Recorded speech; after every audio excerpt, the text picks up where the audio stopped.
Okay, so this song is it's in two very distinct parts. The first one I had for a very long time because it's one of those songs that it's an internal dialogue of what happens between you and God when you're in a really, really dark place, right?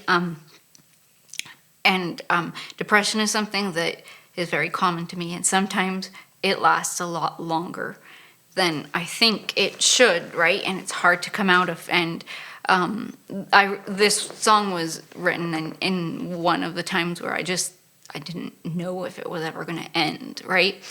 And so the first part is all my verbal diarrhea thing that I do with God, just the questions that I ask, the feelings that I have about it all. It's that's all of that part. And like I said, I had that part for a very long time. And it wasn't that hard to write because the questions are there, right? They're right at the front of your mind, day in and day out. But writing it out was cathartic, right? And it's like, okay, something's coming from this.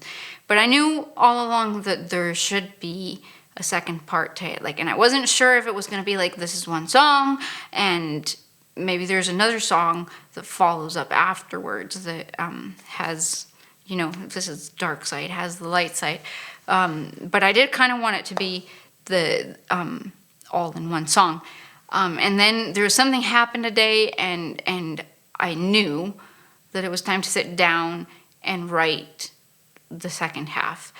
And the interesting thing, as the first half was easy to write and things kind of flowed, with the second half, I found that it was very much Jesus speaking to me, and he wanted this written down. And as I was only able to write one line at a time, and I would write the line and write the chord that went with it, and then when I was done that, suddenly I knew what the next line was going to be. And I didn't know what came after that until I'd written that down and I'd put the chords down. And as soon as it was done, there was the next line.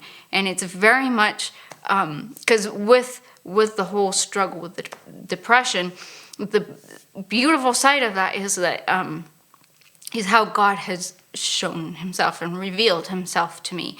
The kindness that he's shown me, the light that he's brought into my life. And from that first part, when you just feel like you're in a pit, everything is black, there's just no hope, there's nowhere to go. And the second half feels kind of like when God suddenly opens your eyes, and it turns out that you're not in a dark pit, you're actually standing in brilliant light. And this was like him standing in front of me, and all the things he says to me, right?